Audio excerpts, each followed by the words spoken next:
Votre invitée Sonia Mabrouk ce matin est la ministre de la Transition énergétique.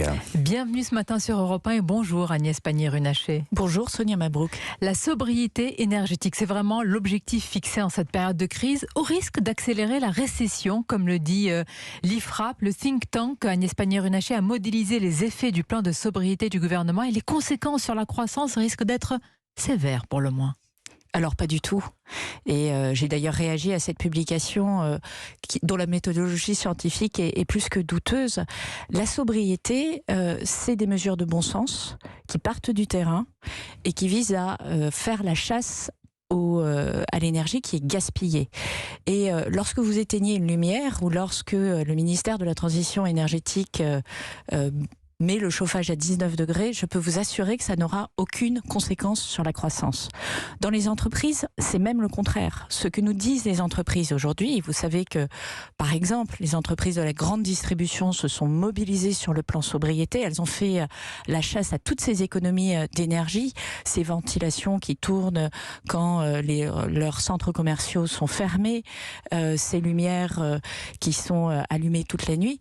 Elles se sont aperçues qu'elles avaient des gains importants de coûts d'énergie et que ces gains importants, elles pouvaient les récupérer par exemple donc pour investir dans d'autres sujets. Oui. Donc là, le plan sobriété ne renvoie pas une injonction de décroissance pour vous? Surtout pas. Et nous avons été très clairs avec le monde industriel parce que dans le monde industriel, la sobriété peut être perçue comme justement un questionnement. Mais il est très clair pour nous que la sobriété, c'est pas moins produire. C'est au contraire aller chercher les économies sur de l'énergie qui est dépensée inutilement pour permettre de mieux produire et justement pour faire en sorte que les coûts de l'énergie baissent de manière générale et pour faciliter la compétitivité des entreprises qui, elles, ont besoin de beaucoup d'énergie pour produire.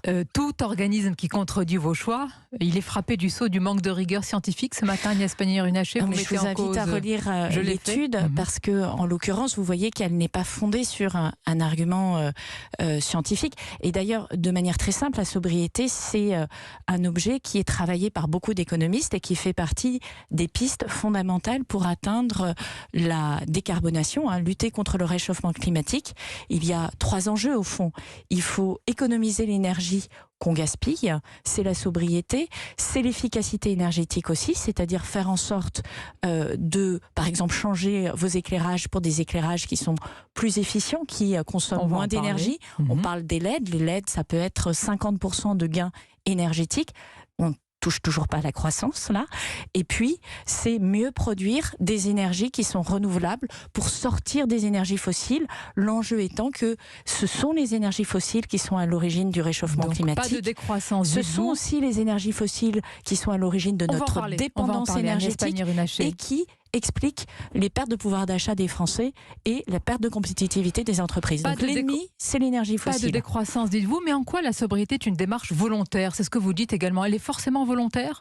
Oui, parce que c'est une démarche qui a vocation à s'inscrire dans le temps. C'est comment on s'organise mieux pour consommer de l'énergie et arriver à une économie d'énergie de 40% à horizon 2050. 40% à horizon 2050, c'est ce que les experts de RTE nous fixent comme objectif pour atteindre, encore une fois, le net zéro carbone, ce qu'on appelle, c'est-à-dire le fait de ne plus émettre de gaz à effet de serre et donc d'avoir répondu au problème du réchauffement climatique. Mais parfois, n'est-ce pas subi quand nous devons en partie supporter, c'est la réalité, les conséquences des choix de nos gouvernants qui ont décidé notamment de fermer Fessenheim?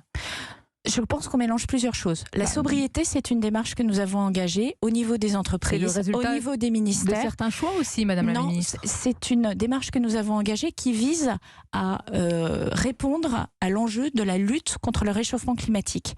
Donc, vous pouvez faire de la sobriété parce que vous voulez baisser les gaz à émissions à effet de serre et parce que nous voulons sortir des énergies fossiles. Quelle que soit la situation de notre système énergétique, c'est une démarche qui est nécessaire. Et pourquoi elle est volontaire? Parce qu'elle est mieux appropriée comme ça. Pas en cause. Parce que chacun peut se l'approprier et chacun peut aller. Mais est-ce que ce n'est pas la conséquence de certains choix d'Emmanuel Macron, François Hollande, de fermer notamment Fessenheim? Tout n'est pas évidemment la conséquence de Fessenheim, mais est-ce que cette fermeture ne nous pousse pas vers une sobriété que vous appelez volontaire? Je veux redire une chose. La sobriété, elle est portée par le GIEC, qui est le groupe d'experts international pour la lutte contre le réchauffement climatique. et elle est portée comme étant un élément nécessaire pour lutter contre le réchauffement climatique, quels que soient les pays. D'autres pays n'ont pas été concernés par Fessenheim. Pourtant, ce sujet de la sobriété est important, comme celui de l'efficacité énergétique. Ensuite, il y a la situation de court terme, c'est-à-dire la crise énergétique. Et là, dans cette crise énergétique, effectivement, vous pouvez interroger la décision de fermeture de Fessenheim, comme on peut interroger notre retard en matière d'énergie renouvelable. Et c'est pour ça que nous agissons aujourd'hui. Nous agissons en ayant un plan de relance des énergies renouvelables, et je veux dire à ceux qui nous écoutent que les énergies renouvelables, c'est beaucoup de choses.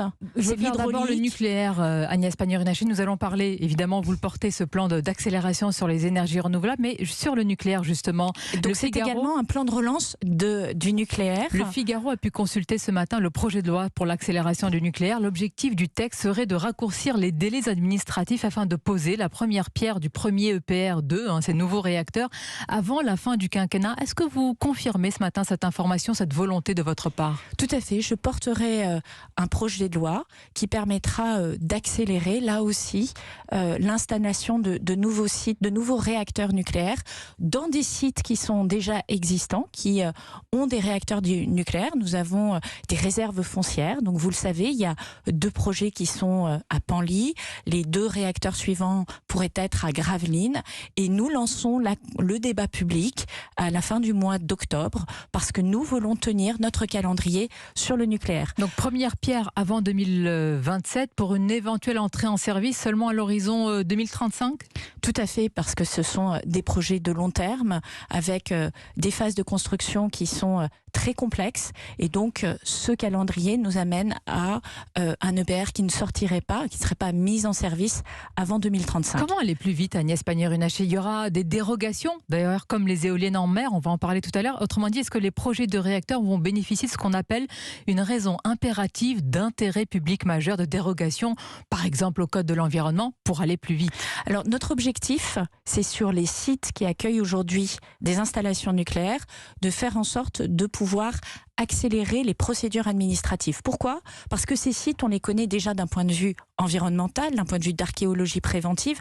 On sait déjà qu'ils sont artificialisés, et donc on peut se dire qu'on peut aller plus vite sur les phases d'instruction administrative parce qu'on ne va pas apprendre des choses particulières, on ne va pas mettre en danger la nature sur des sites qui sont déjà existants, qui accueillent déjà des réacteurs nucléaires.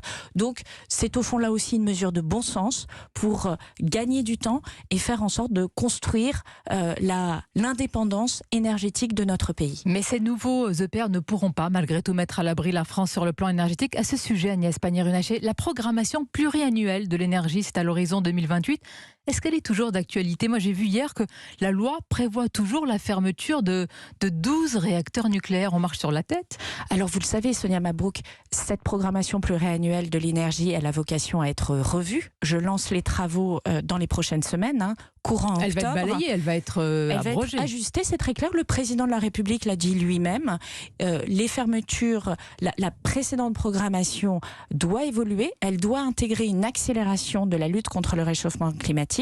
Donc, elle doit intégrer une augmentation de notre production d'électricité. Et le président de la République a très clairement dit, dès février dernier, qu'il prolongerait toutes les centrales nucléaires tant que les conditions de sécurité sont réunies. Et c'est ce que nous ferons. D'ailleurs, un sujet particulier. Est-ce qu'on a les compétences aujourd'hui? D'ailleurs, c'est une question assez vertigineuse de la poser en France, parce qu'on était quand même les champions du nucléaire. Est-ce qu'on a les compétences aujourd'hui pour ces nouveaux EPR2, pour les construire, pour les maintenir? Alors je l'ai dit, c'est un projet de longue haleine, c'est un des plus beaux projets industriels que nous allons lancer en France dans les prochaines semaines, et nous avons un programme à la fois de formation et de recrutement qui est très intense.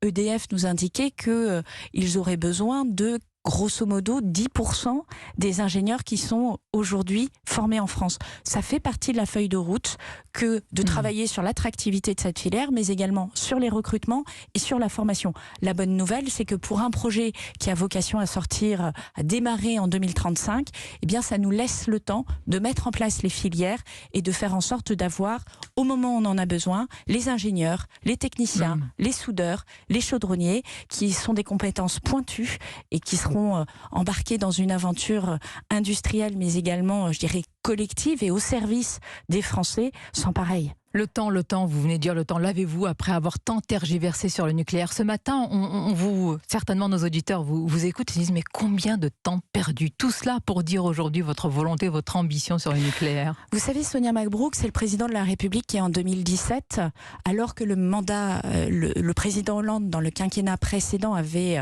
décidé de fermer Fessenheim, qui a d'abord sauvé Areva et qui a très clairement qui a aussi acté de la fermeture de Fessenheim, Madame la Ministre. Qui avait malheureusement été décidé avant, et vous savez que des installations nucléaires, on le voit en Belgique, on le voit en Allemagne, lorsqu'on décide leur arrêt, c'est pas si simple de les remettre en route. Ce n'est pas comme un interrupteur électrique, on fait pas on-off, il y a un minimum de maintenance à réaliser et c'est plusieurs années de remise en route. Si au moment où la décision aurait pu se changer, si on avait dû changer cette décision, c'était plusieurs années de travail. Donc ce n'est pas blanc-noir.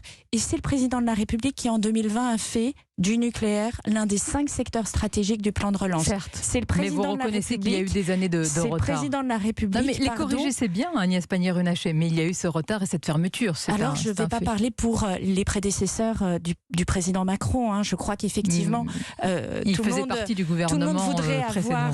Tout le monde voudrait avoir aujourd'hui des centrales nucléaires supplémentaires. Moi, je constate qu'il aurait fallu les lancer il y a 15 ans. Il y a 15 ans, ça fait 3 mandatures.